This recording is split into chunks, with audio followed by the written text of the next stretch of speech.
So then. Hi. Hello. Hi. Fancy meeting you here. Well, yeah, kitchen table. Not our kitchen table. Not a kitchen table. Virtual campfire in the Authentic woods. kitchen Definitely. woodland campfire. Yeah. Yes, kitchen. Cat, move. What are you eating off the floor? Don't do that, you grubby little animal. Hey, sweetie. I mean, yes, you are a grubby little animal, obviously. Cats are grubby. Love them, but they're grubby. Yeah. Do you think if we keep on going on about this bloody virtual campfire in the bloody virtual woods, it'll make it more authentic? Yeah. Sooner Every or time. later they're going to get immersed. Yeah. Total thingy, what's it? Total immersion video games. Yeah, one of those. Absolutely. Better than life. Yeah. Oh, hello. Mate. Yeah. That's a contribution from a third party. Third party No, don't do... What are you doing? Cat, you smell. Come here. Little smelly beast. Yeah. Hey? Somebody get Phoebe Buffet. Are we calm? Have we calmed our little smelly self? No? No? Got to stamp about a bit yet, have we? Dear listeners, please talk amongst yourselves for a moment while we try and contain... Cat. We're having a feline containment issue. I don't think you've ever been able to contain this feline. I'd put her in a box, but you know what they're like when you put them in boxes. Just stay there. Go, box. Well, they stay there and don't stay there at the same time. Same time. They do exactly that. Shut up!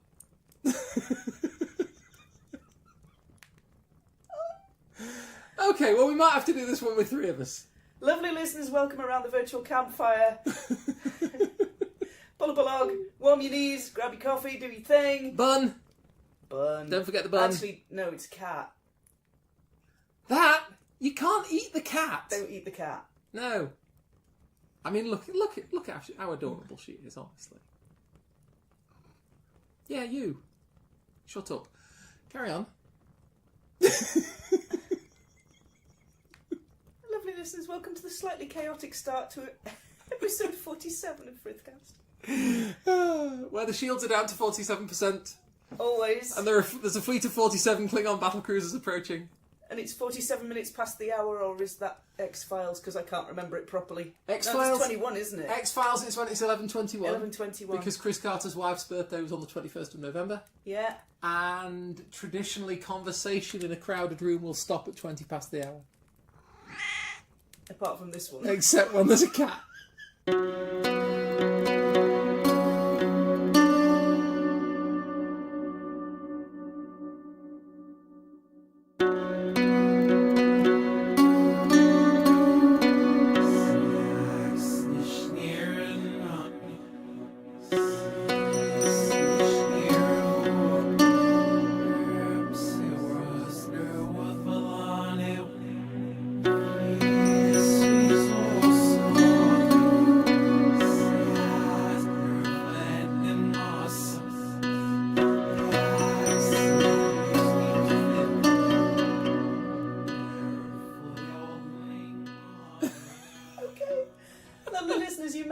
We have a guest speaker with us today. A guest squeaker. A guest squeaker.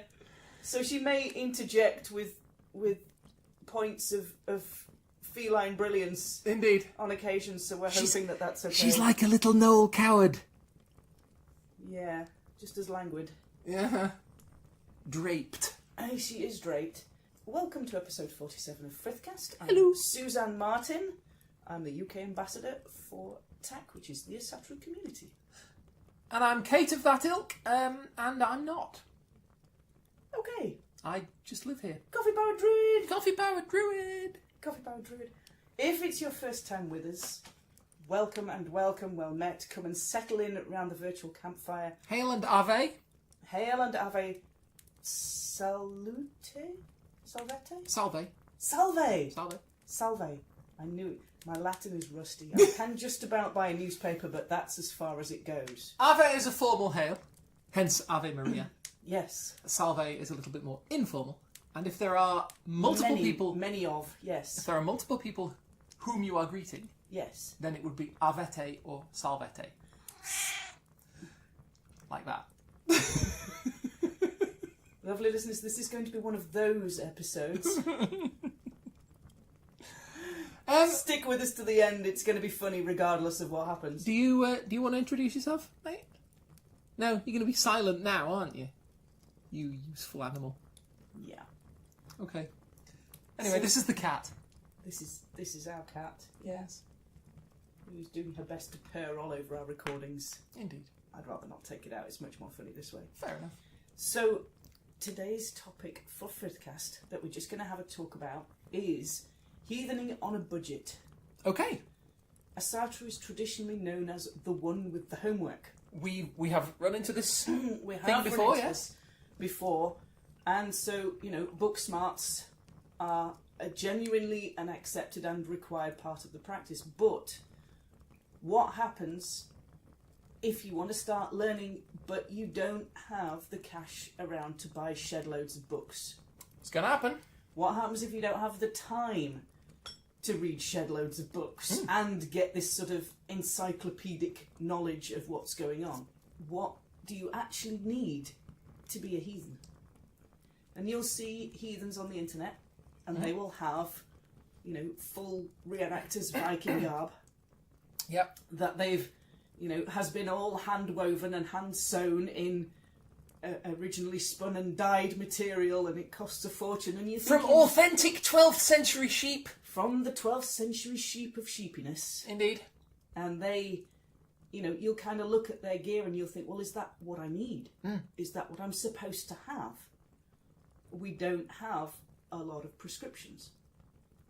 We don't have a lot of things that are absolutely required to be of this faith. So I'd like to go through a few of the things that you might see and think, well, what do you actually need? Okay. You might see people in full garb. You might see reenactors in full garb doing their ritualistic thing. Yeah. Photographs. You might see whole kindreds in clothes that are more akin to the 10th century than modern gear. Do you actually need that? Because that's a whole lot of investment right there. Yeah. So I'd like to spend this episode having a bit of an explore about what you actually need. Okay. Heathenry on a budget. About what you actually need to be a heathen. Yeah. What's nice to have. Yeah. What you might feel is necessary for you. And it's probably fair to throw in what is becoming a well used phrase for us. Yes. That, if we say you don't need something, it shouldn't be interpreted as us saying you shouldn't be doing it, or you shouldn't be having it. No, because we can't tell you how to heathen. Neither can anybody else. In the end, it's about what you need to have as a bare minimum, Yeah. rather than What you telling feel you shouldn't must have a certain thing that you have got. So if you do have, I don't want to run ahead, but yeah. if you hear us saying, oh well, you don't need that fancy helmet or whatever, we're not saying if that fancy helmet means something to you or helps you in your practice, don't use it. We're just saying, don't feel that it's an absolute must-have. Yeah, don't feel you're missing out or that you're not doing Because it right if you can't afford every a other nice single helmet. heathen has one of those. Yeah. That's the kind of distinction I'm making here. So, if you are brand shiny new to the faith, this episode is probably going to be more of a resonator for you. shame we left it till 47, really, isn't it? Yeah, well, there's going to be some new folks around. There's always going to be new folks around. That's the best part. And you're probably, maybe you've joined an internet group. Maybe you're looking at people's photographs of rituals and thinking, my dear gods, how do I get all this stuff? Where do I get it from? They look a bit good. They look a bit kind of, bling bling, and they've got all the shiny stuff, and where do I get it? How do I start? What do I need? What is going to be seen as of value in my faith journey? So, I probably want to start with books. It's known as the one with the homework. So it's known as the one where you get to do a lot of reading or a lot of learning. There's a lot of lore to learn. There's a lot of myth cycle to learn. There's the Havamal. There's the runes. There's all the Eddas. I was going to say there's a poetic Edda. There is. And a prose Edda. And a prose Edda. And some sagas. And all the things. Yeah. So I guess that's your first thought, is if you don't have a lot of spare budget, if you don't have a lot of spare time, and you're sat there thinking, well, how do I build up my knowledge base so that I can start engaging with this faith so that it's valuable to me, where do you start?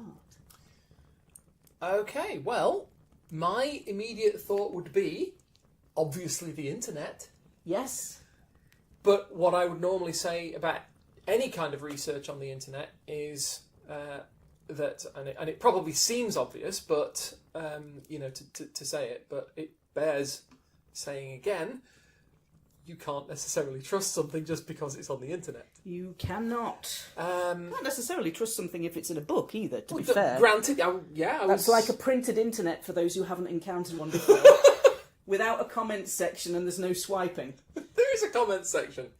You can scribble things in the margin. No, don't do that! Oh my god, you heathen! Don't do that! I would never scribble in the margins of a book. No. Not even one that's got margin notes space. Already in it. I would no. I mean, there's so many books. There's books I've seen before that have got pages for notes. I'm no, I'm not going to do that unless it's a notebook. Yeah. In which case, fine. Even then, I kind of don't do it. There's so many empty notebooks. So my first thought is yes, there's the internet. Yeah. There are with due caution. With due caution. If you're looking at the Havamal... you've got fur all over your phone. I know. That's because I've got a cat in close proximity and she's kind of like area effect fur right now. No wonder neither of us can breathe properly, is it? Yeah. Carry on, sorry. If you're looking at the Havamal, there's probably 7 or 8 different academic translations available for free online. So you don't have to spend pennies or an awful lot of time trying to track down all the blasted bits of each translation. Which is always nice. Which is always nice. So that's a good start. Mate, just stay sat. Yeah. You don't need to be on the table. It's not hygienic. No. It says me covered in cat hair. I'm going out later. I do not have to lint roller all of me to get me out of the door. Lint roller the cat? Yeah, I'm going to lint roller the cat. I'm just going to wrap her in lint roller. Pull all the hair off at once, and then we're going to be hair free for at least a week. Keep dog hairs off the furniture with new dog bag. Yeah, put the dog in a bag. After you've looked at the wonders of the internet, especially for academic translations of things like the Havamal, yes, I know it's very interesting. Your second... It's professional. Totally professional. Did you ever think I was anything less than professional? Could go right off some people. The second place I would look would be your library. Yes. Local library, city library, town library, village library, university library, any kind of library. Anywhere you can find a clump of books. Anywhere that you can find a clump of books that are nice and warm and dry and have awesome librarians looking after them. Because librarians are wondrous people and they will be an incredible ally to you. They are the guardians of magic. Doing your research thing. And because the magical realms. They are likely to have pretty much encyclopedic knowledge of whatever library you're working in. Not all of them are orangutans. No. But if you do across one, don't call him a monkey. Definitely not. Bad idea. Bad idea. So look in your local library. Your city library, your town library. We're fortunate in the UK to have the British Library, which is somewhere I could just go and happily live because it's incredible. They do throw you out after a bit, though, don't they? They tend to. If they can find you, they'll throw you out. But even then, a town library, a village library, a city library will have... Get off the table. Come here. Ow. There we go. Stay there. They will have books that might be useful to you. They might have books in the history section about the Viking Age. Yeah. They might have books not necessarily on modern Asatru, but they might have books on runes. Yeah. In a New Age or spirituality section, you might find pieces of information that are incredibly useful to you. Runic and heroic poems can be found in a different section in the library as well. So it's go scour your local library. Go make offerings to your local librarians and say, help, help, rescue. I want to do a bit of research and I want to start here. Yeah. If you have a university nearby and they do history courses or they do any kind of short course or long courses that have reading lists, phone the department up or email the department and say, can I have a copy of the course's reading list? Oh, nice. Okay. They might not give you the material, but they'll give you the references as to where to find it, which you can then take to your local friendly librarian and say, can I order copies of this on interlibrary loan? Can I get a copy of this paper? Yeah. It might be that there's a small charge for doing that, but it will be a lot less than you buying the book for yourself. Yeah, fair dues.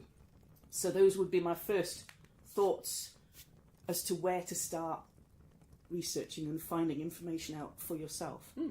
Internet, good, but used with caution. Libraries, better. Okay. So for things like the Havamal, the Icelandic, the sagas of the Icelanders, rune studies you might find in some of the bigger libraries, especially if you're looking at them as a language rather than as an oracular. Don't. There we go. Don't step on my phone, sweetie. Off I'm the recording phones. that. We don't want you stopping the recording in the middle. No. You utter nuisance. Yeah. The third place you could look for information is museums. Yep. See what, especially if you're in the UK, see what Viking collections are in your local museum. Some museums will have specialist people working there. Yep. You might find that there's a Viking specialist buried away in the back that you can go and bribe with coffee and donuts and say, can I ask you a few questions over the email? Where do I start looking at this kind of topic inside the Viking Age? Where do I find out information on this? Again, it might not be very spiritual or faith-based, but it is archaeologically based. Okay. So they can look at any settlements that are nearby to you, any finds that have been found that they have in the collections there at the museum. Yeah. Anything that they can do to help, they will probably be quite happy doing. So that would be the next place. And again, things like national museums, so the British Museum, for us in the UK here. Matt, you are really, really cheesing me off now. How about we just stop for a minute? There we go. Yeah, cuteness can only take you so far, you know. Yeah, and you're an old cranky cat, so that can only take you so far anyway. Yeah. Yeah. So those would be the first things I would look at. Some heathens like to wear a Molnir, a little Thor's hammer. Some don't. It's popular. It's popular, and there are dozens of places you can get them now. There weren't when I first sort of started looking for one. All those many, many years ago. Yeah, quite a few years ago. There wasn't anywhere. There wasn't an internet back then. I was kind of on abacuses and quill pens, and it was kind of pre-internet. So finding them was a bit more tricky than it is now. There are Molnirs out there now. There are Thor's hammers out there now, or pendants of any description. You may prefer a falcon pendant for Freya. You may prefer a Valknut for Odin. You may prefer another symbol of faith. There are now dozens of them out there, and they will fit all budgets. Yep. But you don't actually have to wear one to be a heathen. You Some- might prefer to wear one, but you some don't are- have to wear one. Some are sort of historically authentic. Yeah. In that they're replicas of things that Yeah. have been archaeologically dug up, and others are More modern more designs. modern interpretations. Yeah. Yep. So again, it's what suits you, but don't feel that it's a mandatory requirement to be a heathen. What? No, it isn't mandatory requirement for kittens either. No. Come here. Even, So even it's, ancient kittens. Even ancient kittens such as yourself, little terror. Yes, you can wear a Molnir, but it's not an absolute requirement of faith to have one. What is it with you? Come off the table. There we go. Are you on like Drugs. hyper tuna or something? Yeah. Tuna drugs. Tuna drugs. There we go. I'm going to settle down now. I wouldn't mind, but I remember us trying her on the catnip. Yeah, doesn't go for catnip. And she just went, nah, not bothered. Not having it. I'm like, what? Never seen that before. So you can choose to wear a molnia Mm-hmm. or a symbol of faith. It's not mandatory. Okay. I prefer to wear one. But again, it's not an absolute that everybody will say, well, you're not a proper heathen if you don't have one. No. You are a proper heathen whether you have one or not, because nobody can tell you how to heathen. Indeed. Nobody at all. In the end, it's about what you believe, Yeah. not what you wear. It's about what you believe. Which, On the point of belief, yeah, it is precisely what you believe that makes you a heathen. Having material things is nice, but it's not necessary.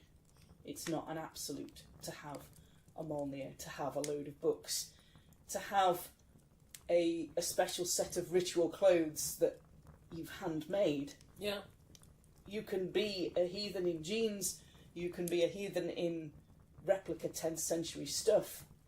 It doesn't actually change. What makes you a heathen is your belief in it. It's nice to have things.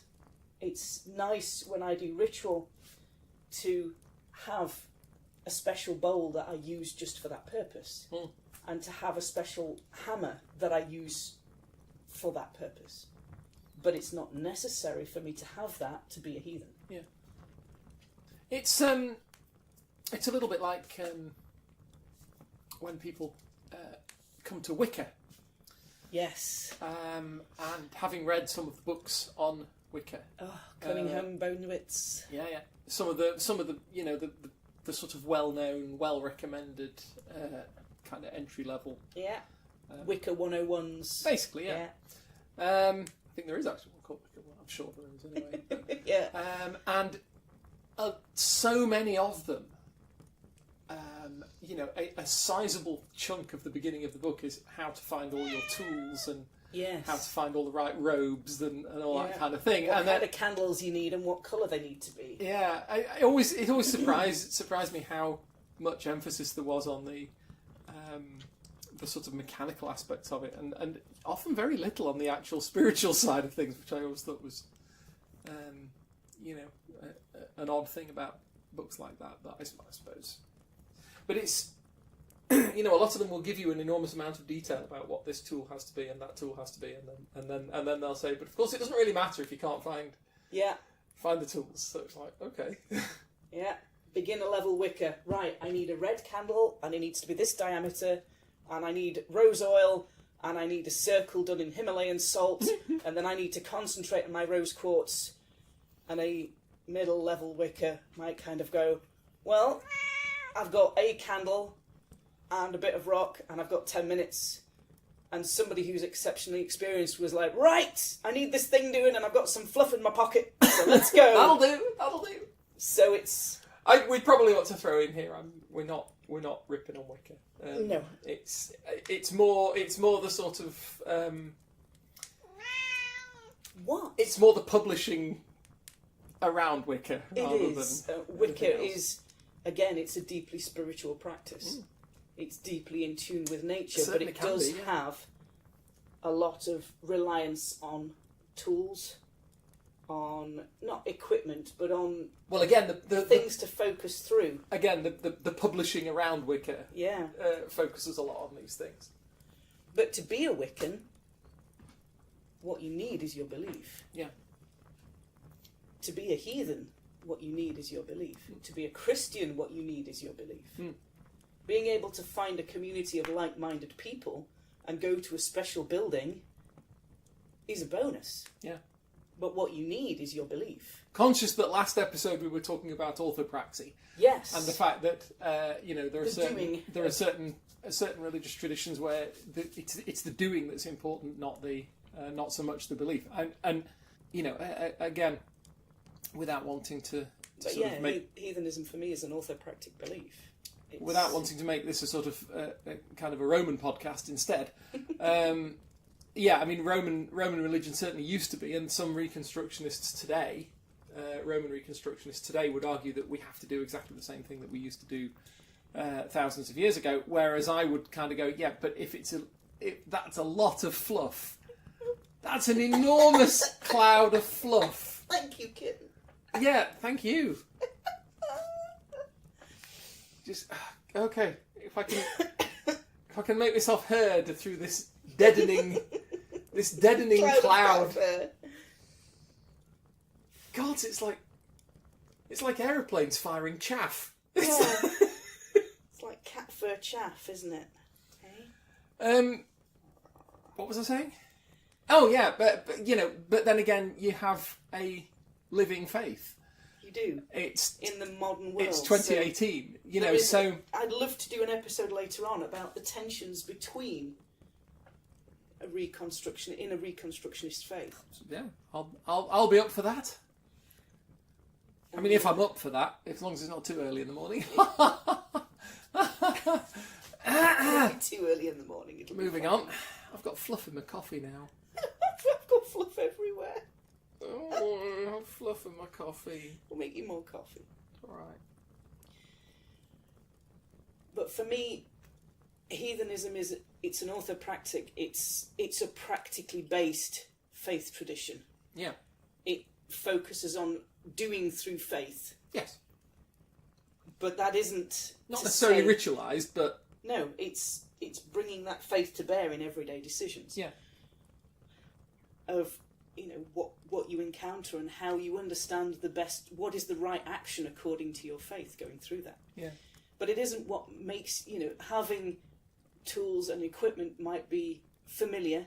Having a Mjolnir might be a comforting thing. I wear one. Yes. But it's not necessarily what you have to wear. Mm. Some heathens I know have tattoos. They will have faith symbols tattooed on them. Yeah. Again, it's not necessary. It's part of that person's individual journey to decide on what designs and where and how, which artist's style they prefer. Yeah. And again, is down to time and budget. But they might feel that brings them closer to their faith, to have those things. When I do ritual and I have certain items that I will use every time, it's for a couple of reasons. One, because I like using those items in ritual. Not everybody may want to. Yeah. Not everybody may choose to. Some people may prefer high ritual with a lot of items. Candles, bowls, cloth, hammer. You've taken enough fluff off that cat to make another cat. I know. I'm just going to kind of... They may prefer to have things, tools that you use just for ritual purposes. Yeah. If you do that, I'm not saying that every heathen has to go out and buy a set of ritual things, because you might not feel that that's your thing. I find that building them up over time is the best way of doing it. Yeah. Coming across things, not and buying the first things that you see, but being mindful and being aware of when you might need a thing, or when you come across a thing and you have an instinct and you have the time and money available to get it. Yeah. But that doesn't make you a heathen. No. Sometimes it's nice to have these things as a focus.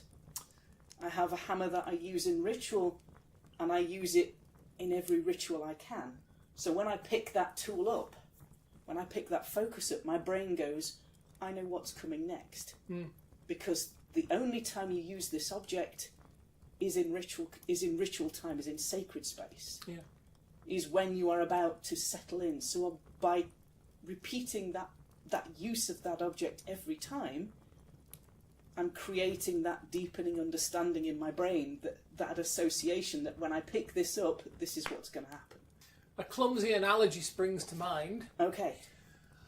When somebody decides they're going to take up archery. Yes. And they immediately go out and buy a bow. Yeah, £130 worth of war with, bow. with all the stabilisers. Yeah. And weights and balancers and sights. Oh God, and, yes. and little string gizmos and all your little clickers wheels and your clicker and your and somebody standing on the line next to them with a longbow, which is just basically a length of wood and a string. Yeah. Okay, you've got enough to make 3 cats. I know. My God! These things are sacred to Freya, did you say? They are. So if we just murder this one, she'll be cross. Yes, she will. Don't murder the cat. Can you not put the fluff all over my phone? Are you kidding? It's everywhere. I know! I can barely see you!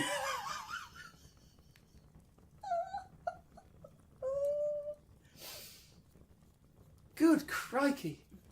All I can see is the top of your head and this cloud Of fur. and this tail sticking out of the bottom here. I'm awfully glad we haven't got an extractor fan in here because we'd have clogged it up. We just think what it's doing to our lungs. Yeah. Why is the... I don't understand. Why she's still the same size as she was. Where did we get to? I don't know. But yeah, it's like archery and buying all the top-level kit. Yeah. But not actually knowing how to shoot. Exactly, yeah. And there's nothing to say that if you find the kit useful... Yeah. I mean, most people will buy themselves a bow initially, do some basic learning, and they might buy themselves a stabilizer. Some people will buy, basic stabilizer kits. But it's a similar sort of thing. You can, you can do it without, and then just and learn, sort of add bits on as. Yeah, but you've got to learn your basic techniques first. I think that would be one of the things I would want would be to learn a little bit about the mythology, the sagas, and then when your journey starts deepening, look at which gods and goddesses you're feeling most drawn to. Might change. Yeah.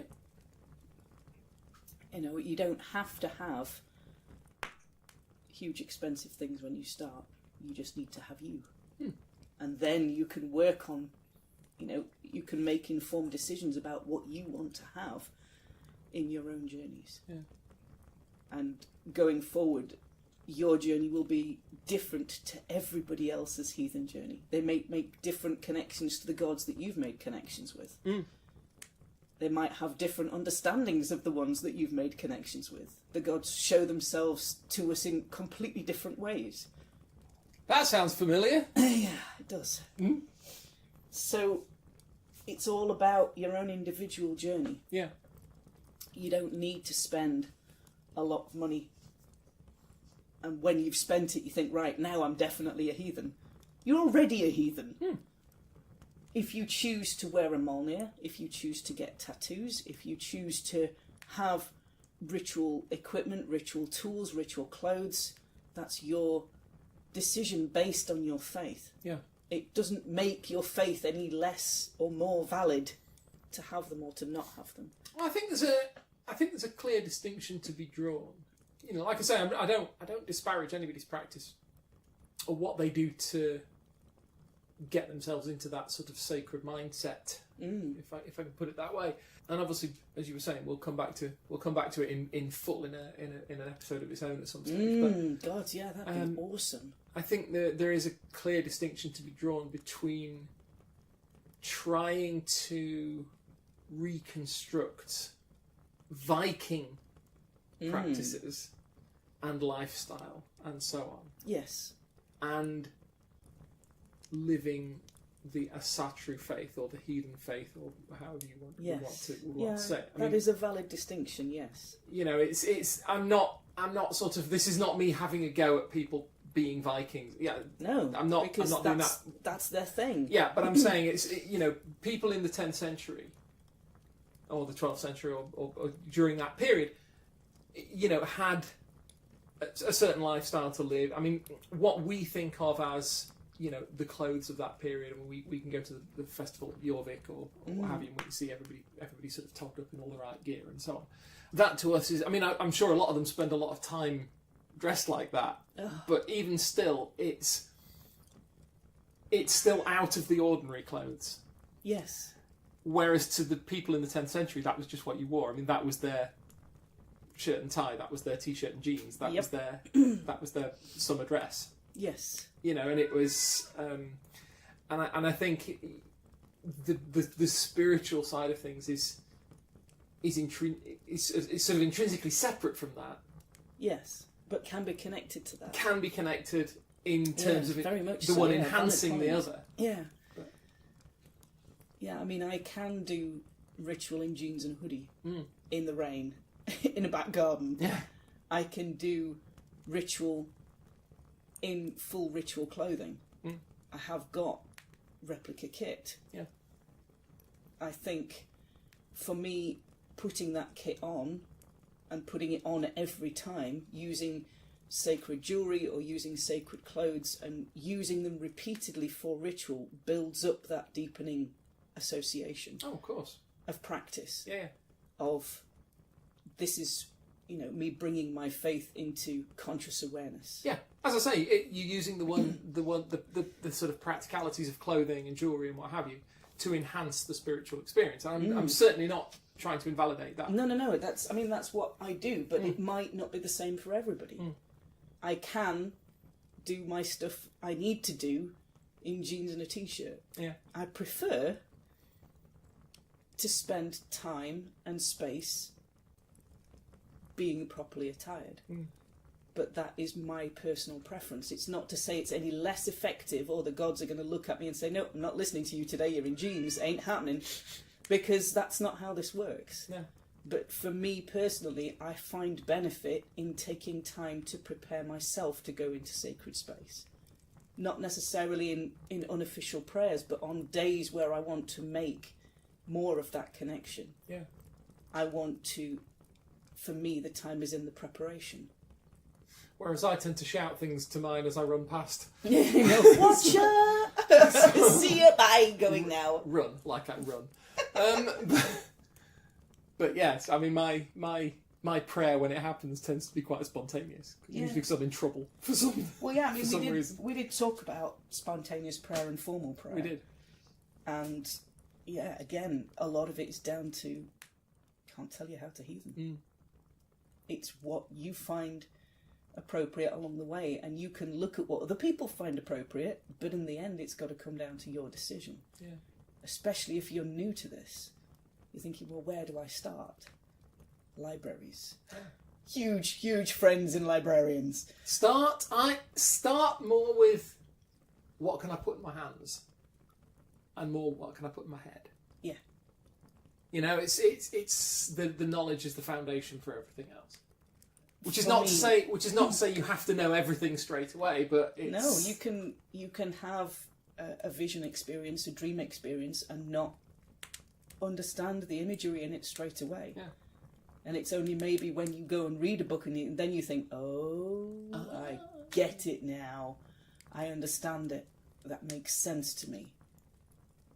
But yeah, the knowledge for me is very important, but it's not to say go out and buy all the textbooks, because you don't need to. You can go to a library, you can find a lot of stuff free online.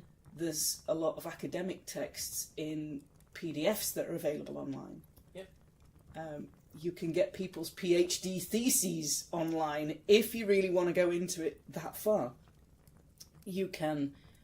If you really want to look at buying your own copies of books, you can go to either a second-hand bookseller or look at the pre-loved stuff on your favourite internet booksellers and see if you can find second-hand copies. The information is just the same, but they'll be cheaper. Or even better, an e-reader copy is often quite cheap of things like the Sagas of the Icelanders or texts. You'll find a lot of the sagas individually will be online in places. So all you have to do is just do a little bit more hunting. I mean, if you're certainly with e-readers and things like the sagas and, you know, old texts that are out of copyright and that sort of thing, you'll often find that some projects, I'm thinking of like Project Gutenberg and stuff like that. Oh God, yes, that Gutenberg project is amazing. Who are digitising these things for free and putting them up for free, and sometimes the quality can be variable in terms of the the spell checking and all that Yeah, kind of thing. You have it's to be a still little because a lot of it's optical character recognition. So Occasionally it can you'll get mistake the a letter or occasional two. glitch Yeah. here and there, but as long as you don't mind that, then there's a huge amount of stuff in ebooks for free Yes. of, Yeah. of old texts. So. And it is one place to start. The Havamal certainly has multiple translations available online for free. Including the cowboy guy. Oh, love Jackson Crawford's Cowboy Havamal. Even if it only deals with the guest rights section, love it. Well, it's a So work in very progress, much. probably. So very I don't know much. if it's a work in progress or whether he's done, but anyway. We'll throw some notes up in the show notes as we usually do. Comments, questions, queries, come and find us online. My name's Suzanne Martin. You can find me on Facebook and you can find me on Twitter at Githa in Jeans.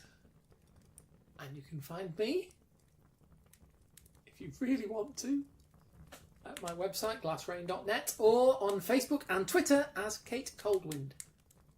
Lovely listeners, you might remember that last year, around the end of the year, we put out a blooper reel. Our very, very first blooper reel. Blooper reels. Yeah. Blooper reel's a bit grand, isn't it? Blooper reel. Because that actually implies we've got a script and we don't actually have one. Our kind of slightly weirder than the episode weirdness level reel. Things we How's decided to take out initially. But needed to keep in because they were just too weird. Those things. You might have noticed that this is episode 47. And if you can maths, that means that next episode is episode 48. And I can't maths. don't worry. Yes, it is. It's 48, isn't it? So next episode will be episode 48. It's going to release around middle-ish, maybe towards Yule, 21st of December. Okay. There might be a second weird stuff reel. You just want us humiliated, don't you? This is what this is all about. You just want These are us... all the very, very strange and random bits that we've pulled out of the last God. How 12 much have months you of kept?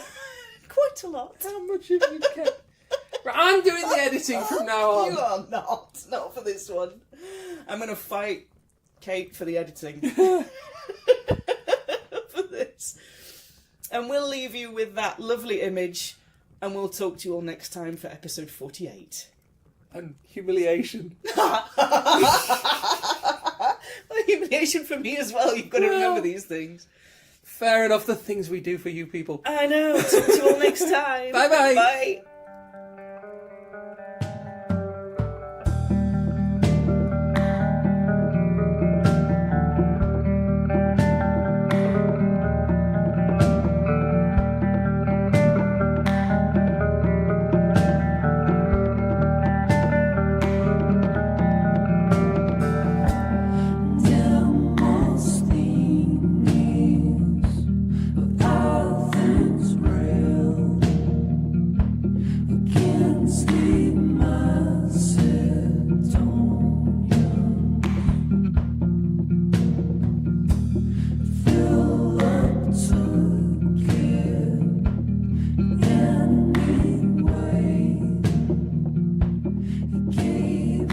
To